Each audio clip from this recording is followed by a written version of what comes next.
Hey y'all. I'm having a little user error tonight, but okay, we gonna get on it right now. What's up, y'all? Welcome to another episode of Sabbath with Soul. We in here right now. It's a blessing to be with y'all this evening. I am hoping that everybody can hear me loud and clear. Um, I did get the microphone, y'all, but oh my gosh, I just been so busy with work and everything. I have it set up, but like I haven't practiced with it, and I don't want to bring it to y'all unless I know that it's really going good. So I just want to thank everybody that's gonna watch this, that's watching on the replay, that's gonna pop in on the live. Thank you guys so much for joining me and being with me this evening, right? So, as y'all know, I don't like to take a whole lot of time to get started, just try to jump right in. But you know what? One thing that I do want to start saying to you guys is I hope that you guys have been blessed since the last time you watched the video. I hope that things are going well with you and that everything is proceeding the way that the Father has planned. I hope that even if there's any dissatisfaction with how things are going personally for you, that you could trust that the Father has it all in hand and that his way is the only way, and whether you can see it from the forefront or not, if you just trust the process and trust him, then you just can lean into it. As it's 9:09 right now, we're going to get in on the ones. You guys know how it is. And we're going to go ahead and start with our shama. And we say, Shema Yisrael, Adonai Eloheinu, Adonai Echad. That is, hear Israel, the Lord our God, the Lord is one.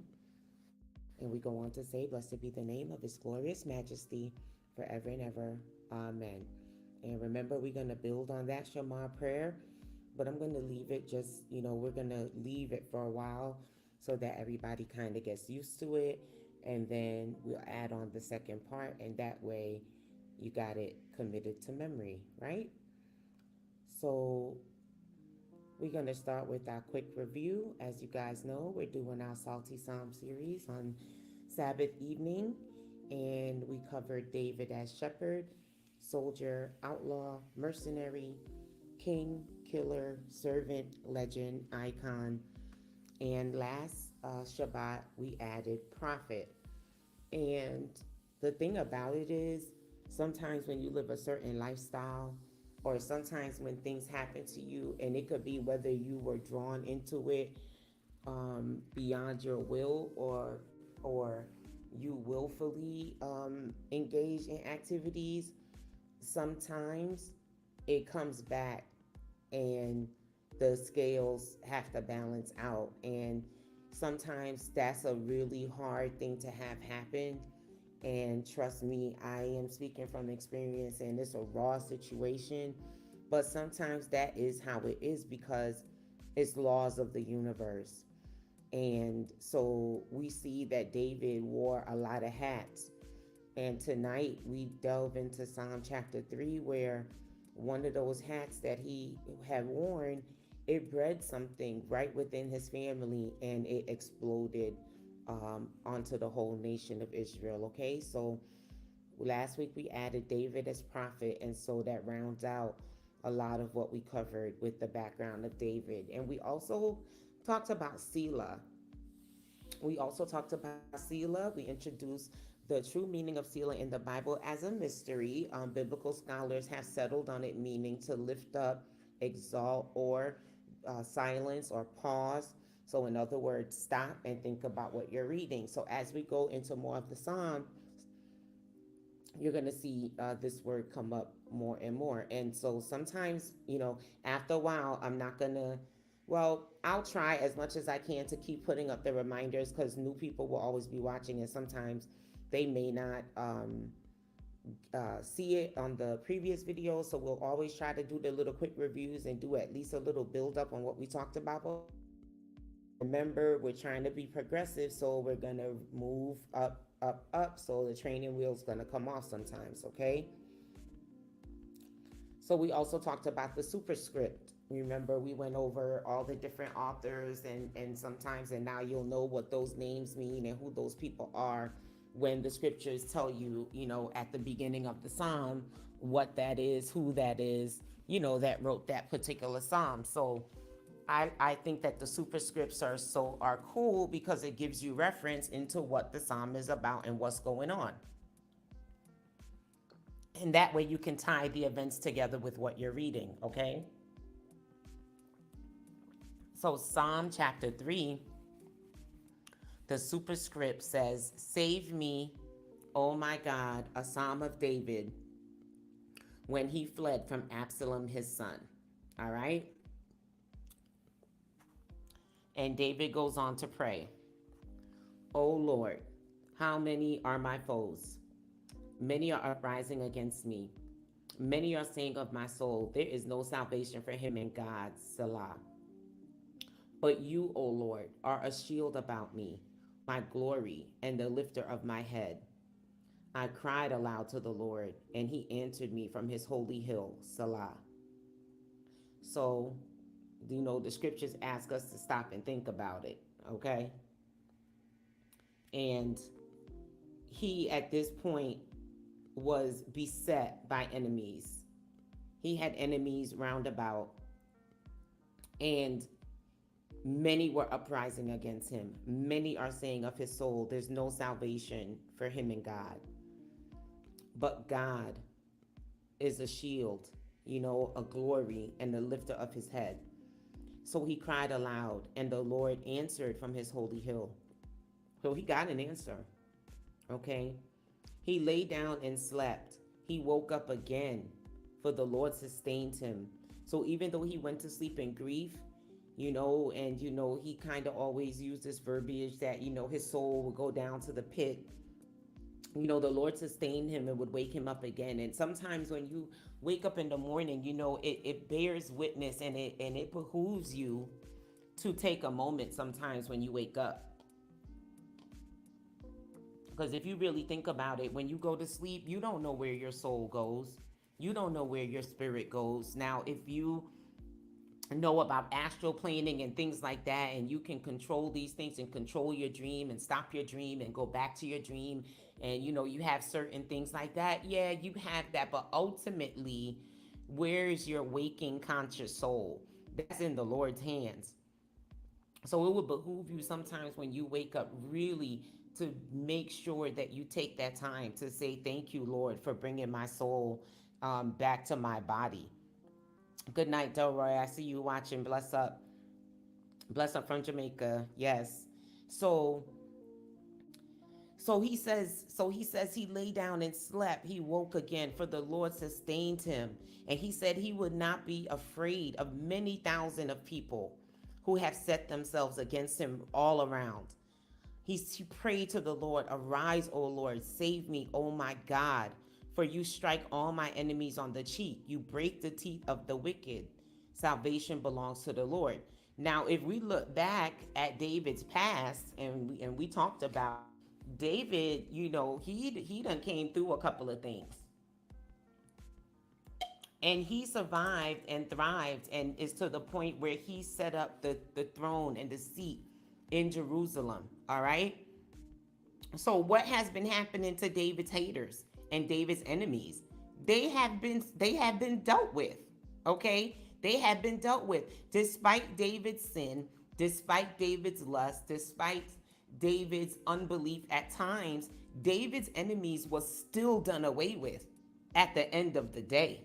All right? So don't think just because you're a righteous person and you might commit sin here and there that the enemy can come up against you. You remember that you just don't encamp with the wicked, which David didn't do. He did wicked acts and things of that nature, but again, he had a contrite heart, and that's the point that we're trying to drive home with this David thing, because he did dastardly deeds, and it went down in the record, even in the New Testament.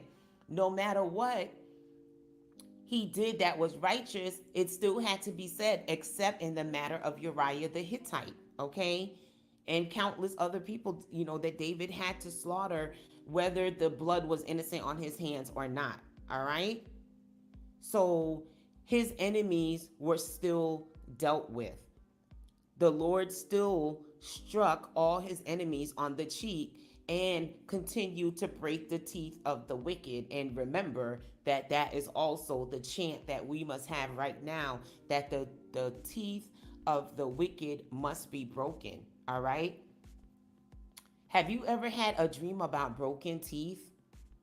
Like, have you ever had a dream about broken teeth? Let me know in the comments, whether you watching live or on the replay.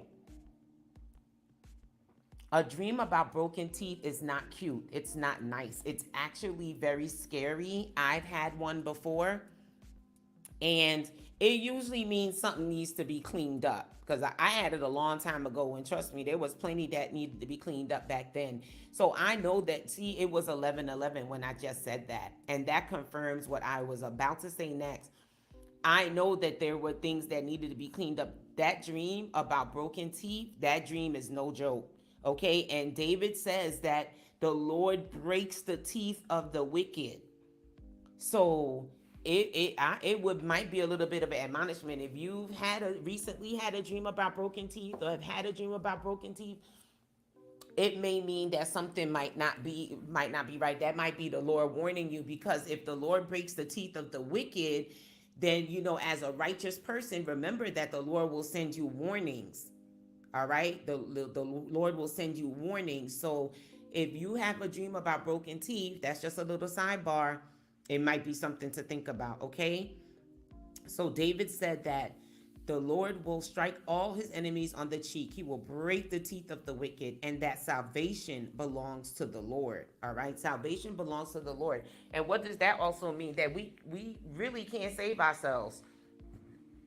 We really can't save ourselves. There's not a lot of cases in which we can save ourselves, because on the one point, you have the scripture that no man can keep alive his own soul, but on the other point, we went over a scripture, I believe on Tuesday, or I think it was last Shabbat, that says that as a righteous person, if you go to the righteous man and try to turn him from his error, whether that righteous man turns from his error or not, the blood of that, well, if the righteous man turns from his error, there's no blood shed. But if the righteous man does not turn from his error and his blood is shed, that blood is not on your hands, and you preserve your own soul. So remember, there's cheat codes. There's cheat codes hidden in the scriptures, okay? And it's up to us to seek it out. All right? So salvation belongs to the Lord. He continues to say, your blessing be on your people, Salah. Now let's take a look at the enemy David had to pray this prayer against. His own son, Absalom, y'all. Okay? His own son. Where they do that at? Well, guess what? Absalom, he was a hot boy. He was as hot as they come. All right. Apparently he had the drip. He also had the sauce, and he had some additional sides, and it apparently came very easy to him. All right. So according to the Hebrew scripture, Absalom was the third son of David and Maacah. Maacah, she was a princess from a prominent Israelite family. All right. So his mom was a princess. And so he was little Lord Fauntleroy, and he played the role very, very well. And it went to his head and his hair. And if y'all already know the story, that's just a little corny joke or whatever. All right. So so when David established the capital and everything, he transferred along at an early age, and he went to live in Jerusalem, where he spent most of his life. All right. So he was a great favorite of his father and the people. He had everybody eating out of his hands. And you guys know people like this. He was charming. He was handsome. He had insinuating ways, meaning like he was quick-witted. He could come off the top. He loved pomp and circumstance, and he loved everything about being a prince.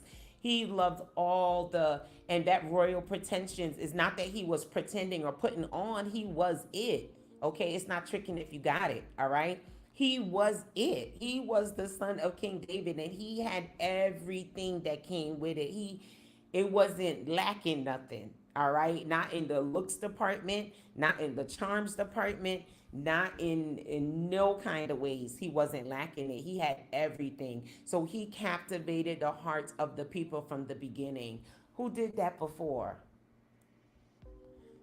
Who did that before, y'all? Where he got that from? He got it from his daddy.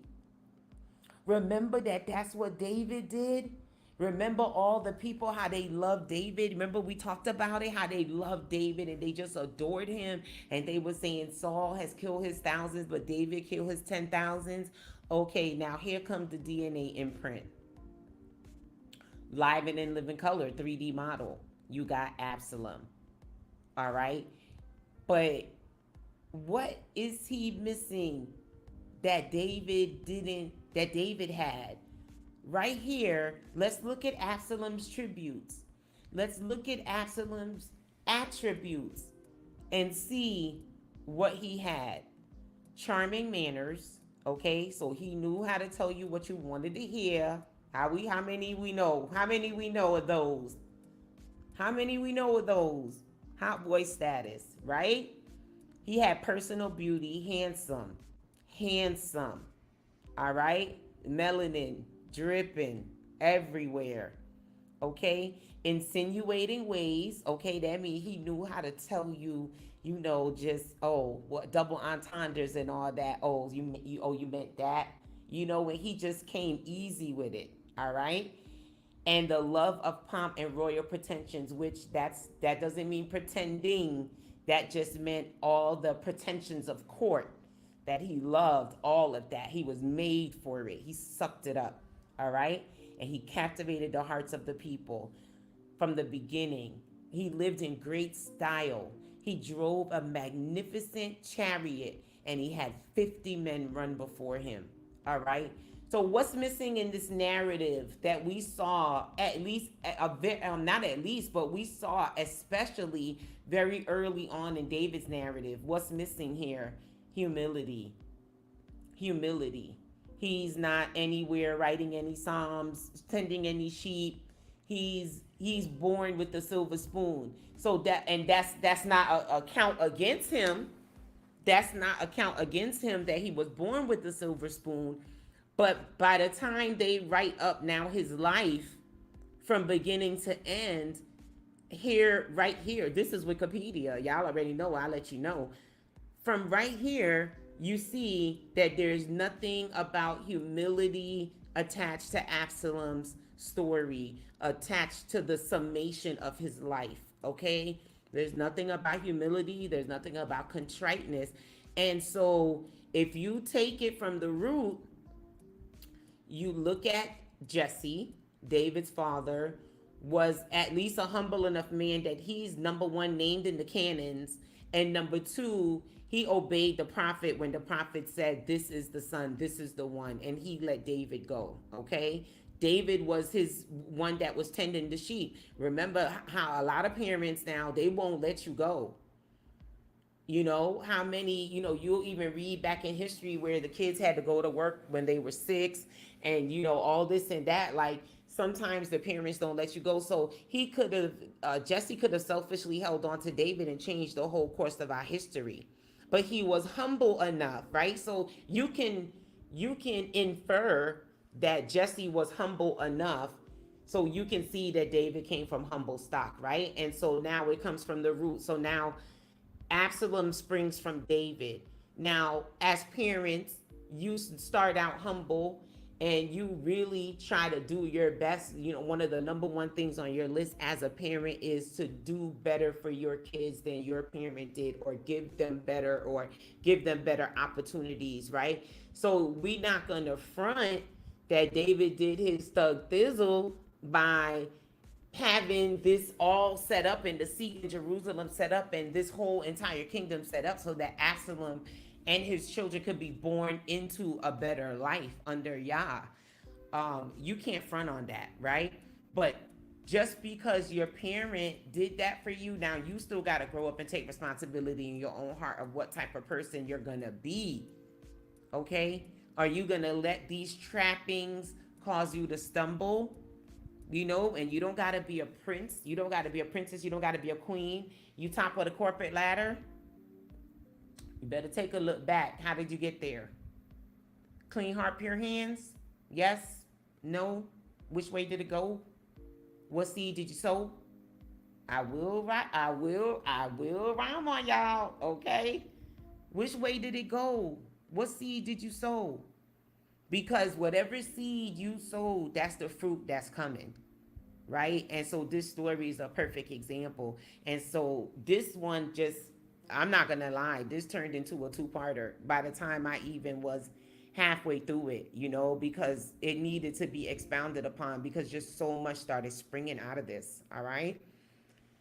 So humility is what we see missing, because there were kings of Israel and there were princes of Israel that were humble with all the wealth. All right. They were humble even with all the wealth, but suspiciously, that's something that we see that's missing from the early part of from the narrative or the write-up as it relates to Absalom. All right. So the biblical narrative goes on to say that he had 3 sons and 1 daughter. His daughter Tamar, who is described as a beautiful woman. But in 2 Samuel 18:18, check the number, Absalom stated, I have no son to keep my name in remembrance. So it could be that his sons died before he made this statement.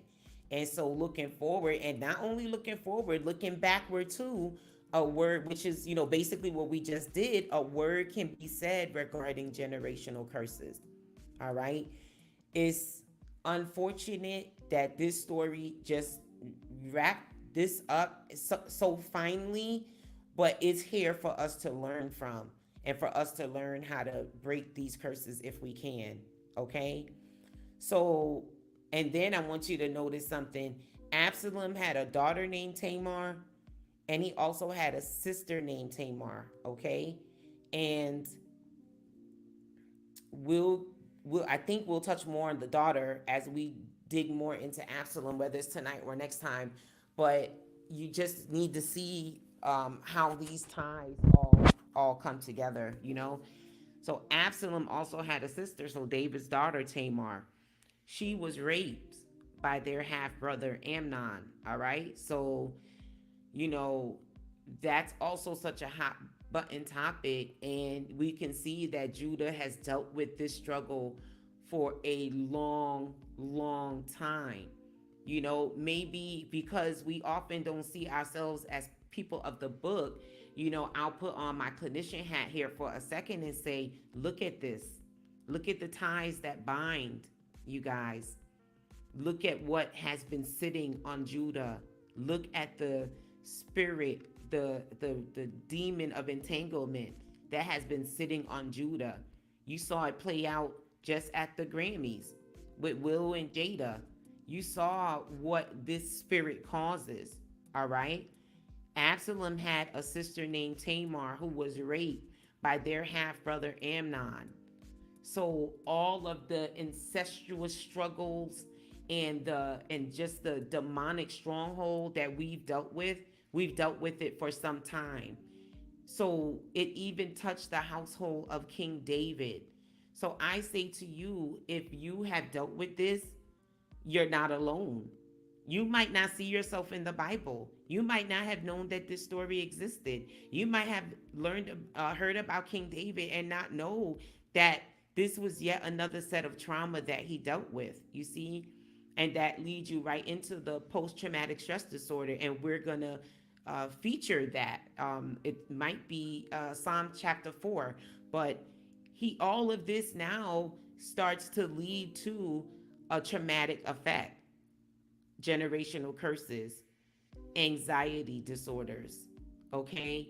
Anguish, pain, depression. All right? It's almost textbook. It's pretty much textbook, okay? So Absalom had a sister named Tamar. So you see, if this is something that you've dealt with, you're not alone, number one.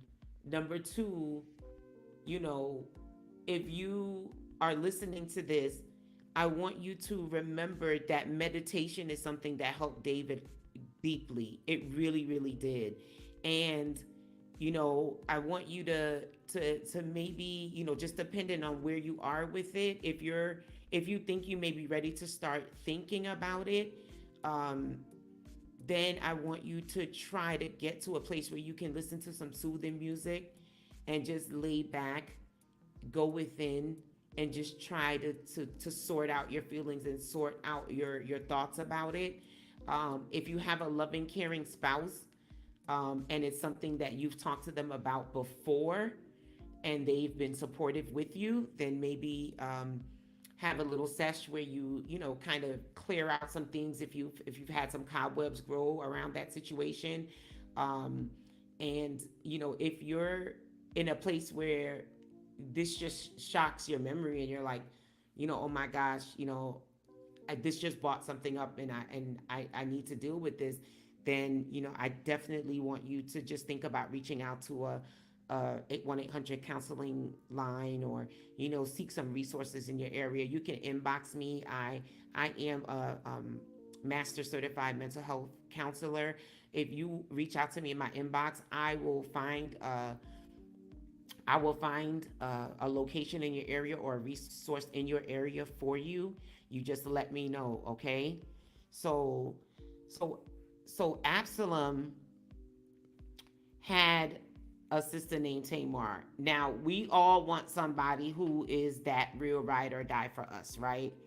And for all of Absalom's faults, Absalom went hard, okay? And I'm just gonna have to give it to him on this one. It was his half brother, but his half brother violated. And punks do jump up to get beat down, okay? So, David's eldest son, David's eldest son, all right, raped their sister, okay? After the rape, Absalom kept it quiet as kept for 2 years. And then he avenged his sister by sending his servants to murder his brother at a feast. So he set a feast to where he invited all King David's sons, invited all the brothers. You remember that movie Brothers with Marky Mark and Tyrese in them? Okay. He set up a whole dinner, a whole banquet for all his brothers. Okay. And he got them drunk. And Amnon, I guess he knew that Amnon really liked to get into his cups, as they say. Amnon liked to drink, okay? And he did that thing Red Wedding style. My Game of Thrones people, y'all already know what I'm talking about. He did that thing up Red Wedding style, okay? After this murder, Absalom had to flee. He fled to Talmai. That was his granddaddy on his mama's side. You know how, like, back in the day when used to be, the guys used to be living up north, and sometimes the girls too, and they used to get in trouble. They get in trouble with the police or whatever, and then their mom had to send them down south. You got to go down south and stay with your grandparents until the heat, what I'm saying, die down. So, like, that's real stuff. That's real Judah. Okay, so Judah had to. It's when you see the ties that bind, you recognize the patterns, and when you recognize the patterns, you can learn how to step up out the mess. You can learn how to rise above. Because sometimes I say, oh, you can't escape your DNA, but the algorithm, the cheat code is Yeshua. We can escape our DNA. We can rise above it. And we can embrace those within our DNA genetic chain and try to cause change, to the best of our ability, and cut these generational ties. But it's important to see yourself in the book, whether it's for the good or for the bad. You have to hold up the mirror and see us for what we are in the book, and then take a look around and see us for what we are. Mirror the times. Remember, prophecy, types, and shadows. All right? We foundational here. types, and shadows. We talked about this. All right. It's playing out one way here, and then you can connect the dots, look around you, and see how it's playing out in your own stratosphere. All right. So he had to go stay with his granddaddy on his mama's side. So it took 3 years. So 3 years later, he was fully reinstated in David's favor. So it took 3 years. Check the number. It took 3 years for David to be like, I, you killed your brother, but your brother raped your sister. I understand. Come back. Now, some might say that this is where the tables had turned it. Okay? Some might say this is where the tables had turned it. Who he invited back into his home was not who left, I believe. I believe that it was a pompous hot boy that left, but I believe that what came back was a stone cold killer and a power grabber. And I believe that when he saw how easy it was for him to connive and get all his brothers together, and because, all the service, listen, if you got 50 men just to run ahead of you to announce that you come in, you can find somebody to set up a little plot. Okay? And if you can set that banquet up and get your brother drunk, and, whether it be out of revenge or not, then you get bloodlust. You get bloodlust, you get bloodthirsty, and then you start thinking that you somebody that you're not. And that's what happened to him, all right? David forgave him, invited him back into the court, but you invited in a poison apple. And he might have been poisoned before, but that bloodlust, it speeds everything up. It accelerates it, all right? So when he come back to Jerusalem now, this is what he starts doing. He starts stumping around. So he's not a young prince anymore. He's an older prince now. And he's eyeing the throne. And remember, let's go back over his attributes. Charming manners. Personal beauty. Insinuating ways. We're going to see those insinuating ways. Love of pomp and royal pretensions. Hearts of the people, captivated from the beginning. From the beginning, he already had the people's hearts captivated. Now, what might one say about his street cred? Oh, what might one say about his street cred now on top of that? Okay, see, hot boy in the streets. Hot boy in the streets. Oh, he pop. So now his street cred through the roof. Yeah. You got him. You killed your brother, word up. That's what's up. He raped your sister. You should have did that. No real prince wouldn't do that. You stepped up. Your other brothers ain't even do nothing about it, yo. Data punks. You the one. Like, honestly, if anybody should ascend to the throne, it's you. Right? But look how conniving he is. Oh, he don't even really want that talk. Listen to how he did.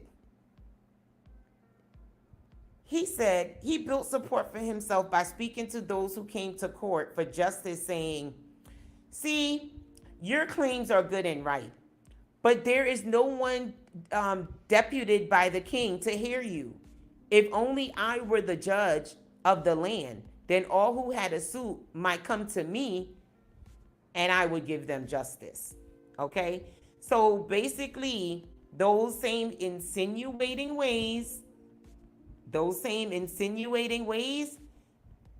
charming manners, the personal beauty, the insinuating ways, he activated those. He activated them against his father. Okay? So when people will come to court to be heard by King David, Absalom is off in the cut, saying, you know what? You got a good claim, for real. I hear what you're saying. I really do see what you're saying, but to be honest. Okay, let's say it's somebody who King David ruled against, right? So King David is the king of all Israel. And he may have had governors or whatever, but if you come into the court in Jerusalem, then obviously your claim is important enough to be heard at the seat of power by the king himself. So these ain't no little itty bitty people Absalom is sidelining and side eyeing. He's talking to some major players, okay?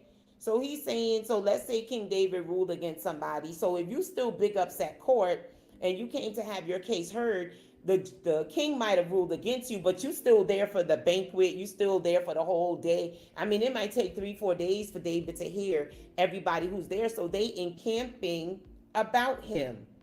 Remember, he says his enemies encampeth about him. So the way life was set up, the way castle life set up, like it really was like that. They could be there for days and days and days.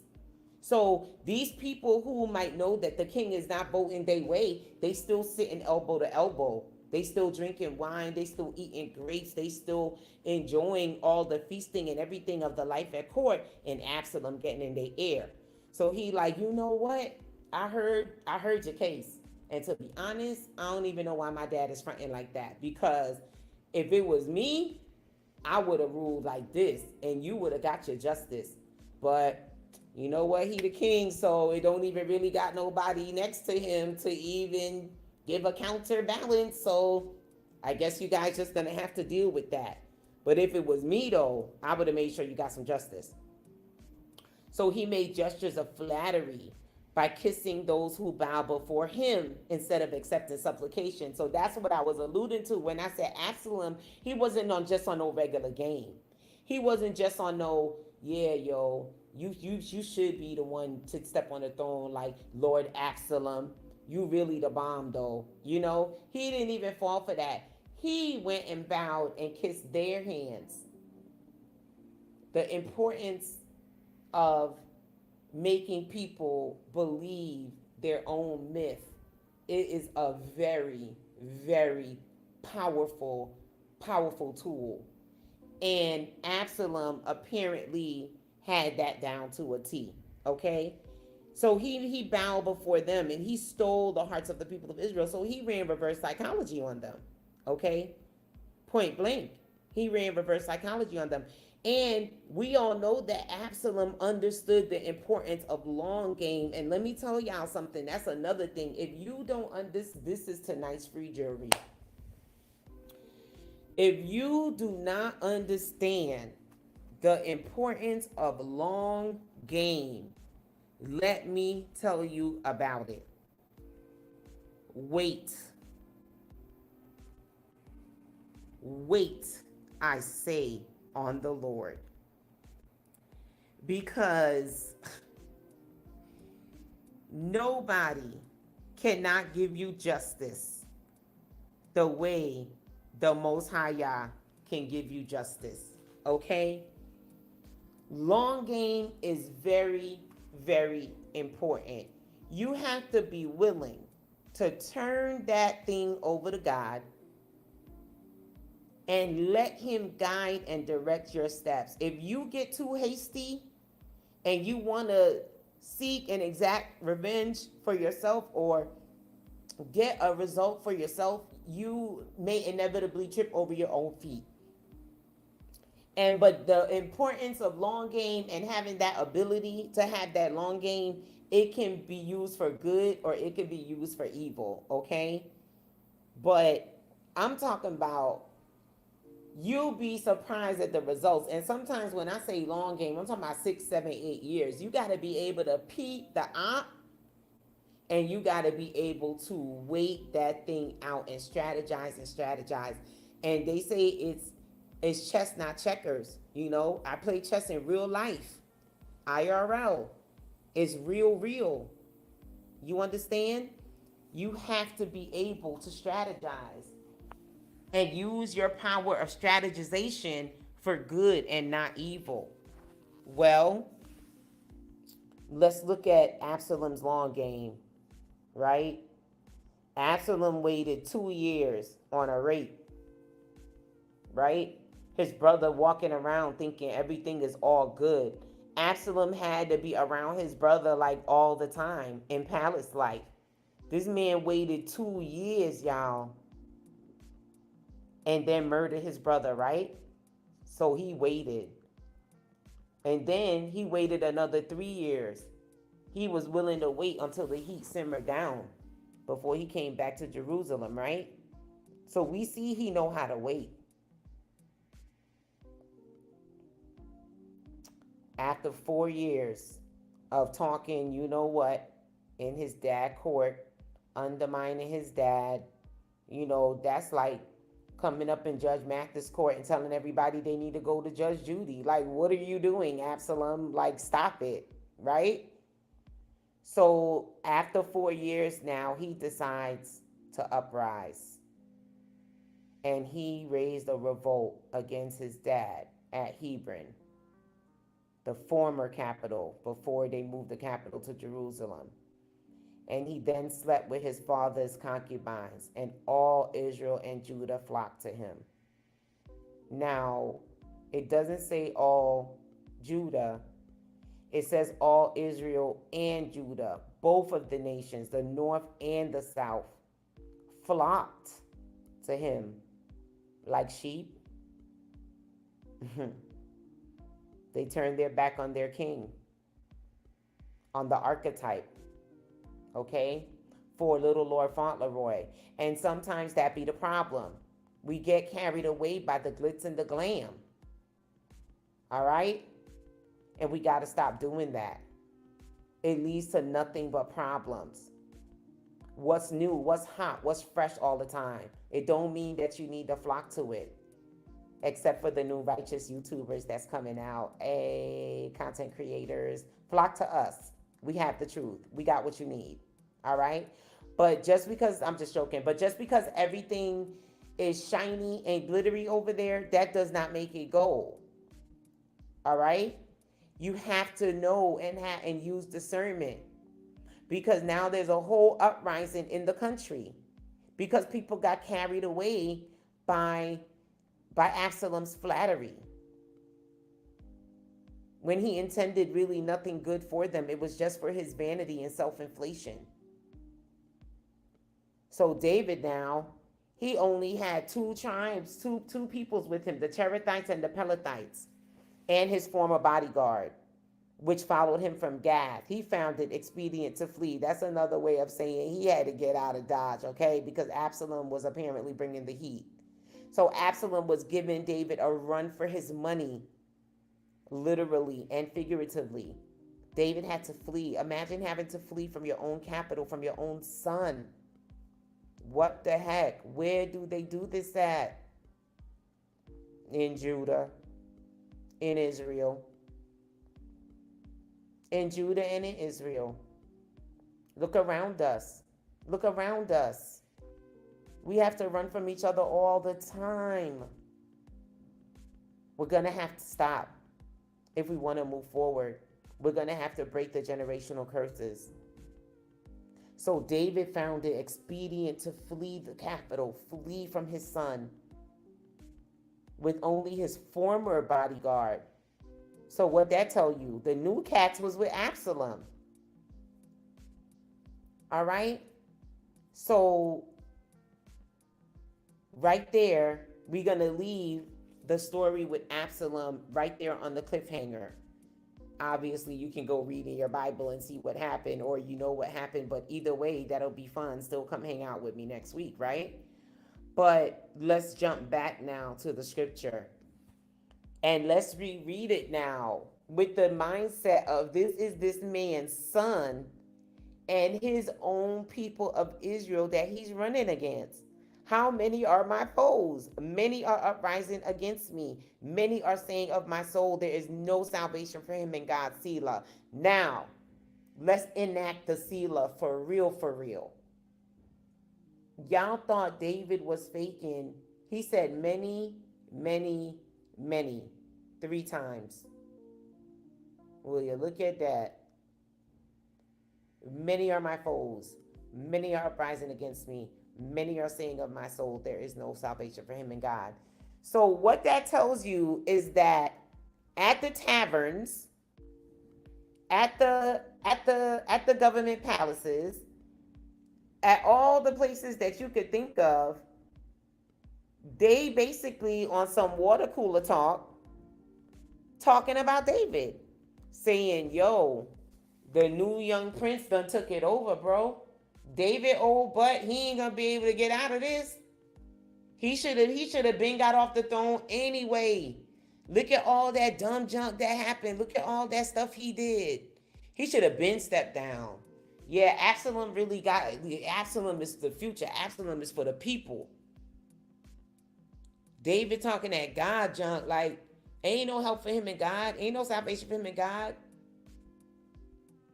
So you see, Absalom was a vainglorious and flattering person. He remember he was born a prince. It's not tricking if you got it. So he didn't need flattery. He was the prince. He is who he says he is. He is the real deal. Okay? So he didn't fall for the fake funk flex of people coming to the castle, to the palace, dripping sweet honey in his ears. Oh no, no, no. He knew that the honey needed to be dripped in their ears. Okay? That's what he did. And he had all those people speaking against his daddy.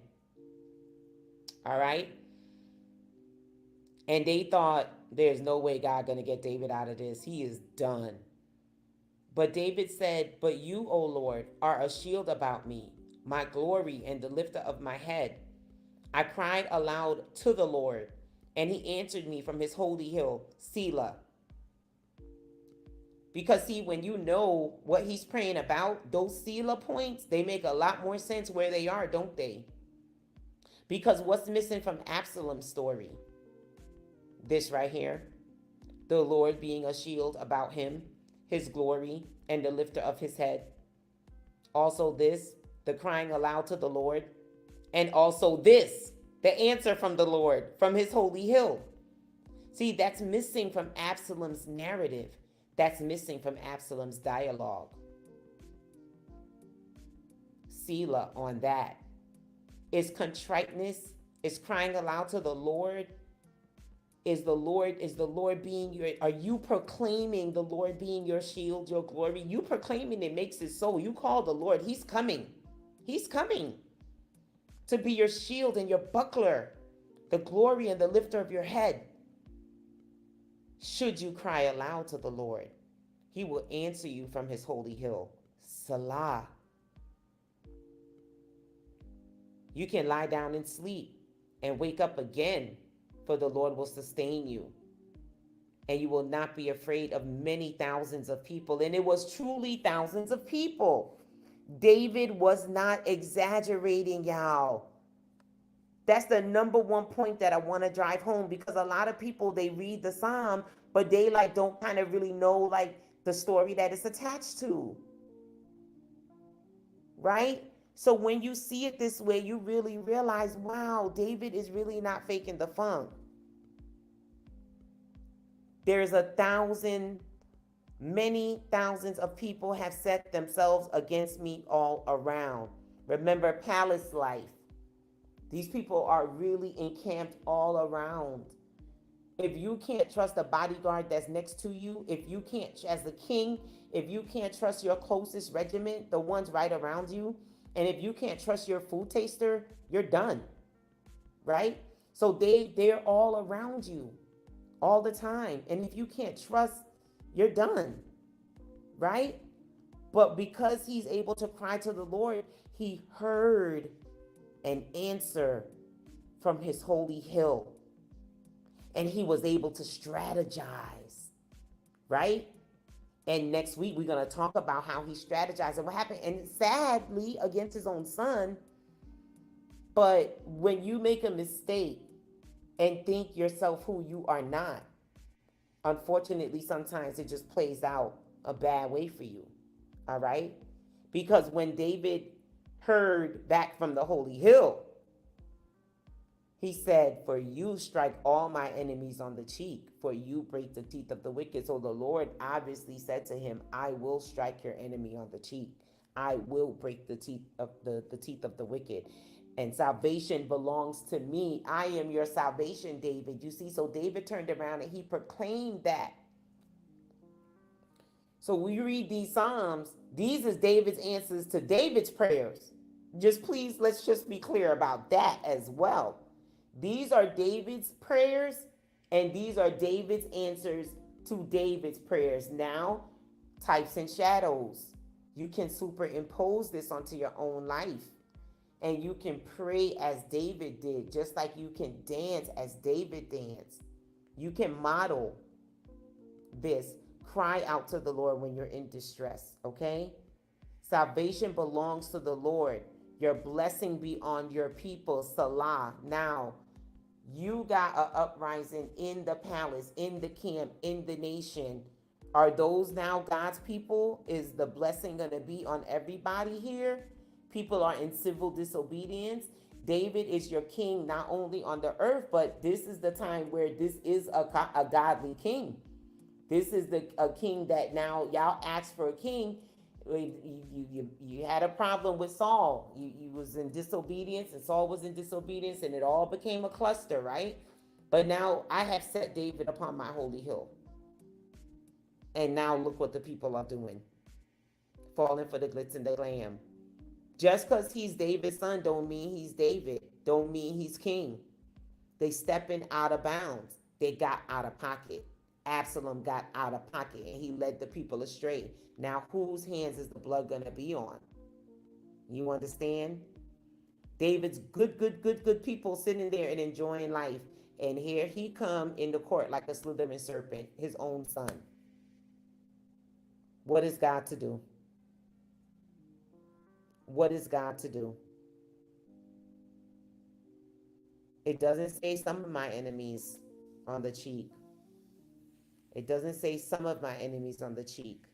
And it doesn't say some of the wicked. Right? Salvation belongs to the Lord. And his blessing is on his people. Which camp are you in? Which camp are you in? Are you a grace abuser? Are you a wicked person? Are you of the synagogue of Satan? Where do you land? For whom do you stand? If you want to take the farthest hands, that'll be a fly new brand. For behold, old things are passed away, and you will become new. Right? So this rabbit hole went so deep, for real. On this one, when I was preparing the lesson, I was like, oh dear, just like Psalm chapter 2, I feel a part 2. Because if I'm going to do this, I'm going to give it to y'all real, okay? The way I would want somebody to give it to me, the way I would give it to somebody if I'm sitting next to them, all right? So I hope that you guys enjoyed it. I hope that you guys join me next week. I hope that you guys like, comment, and subscribe. I just really hope that you guys are blessed in the name of the Lord God of Israel, the God of Abraham, Isaac, and Jacob, under who we ride. We ride for Yeshua. There's no other, okay? That's where I stay. That's where I stand. And I'm going down with that. And the thing about it is, we're not even going down. We going up, all the way up. You heard me? So I hope that you guys enjoyed it tonight. And I'll definitely get busy putting together something for Tuesday and then putting together part 2 of this. And I will see you guys on the one time for the one time.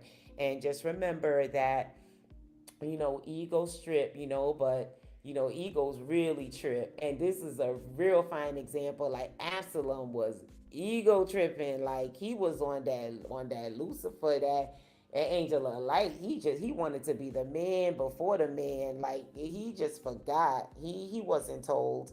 But he gonna get the memo next week. We're gonna dig into it. So yeah, so egos trip, yo. But humble never ever stumble. So I hope you guys enjoyed this broadcast, yo. Soul Maiden out.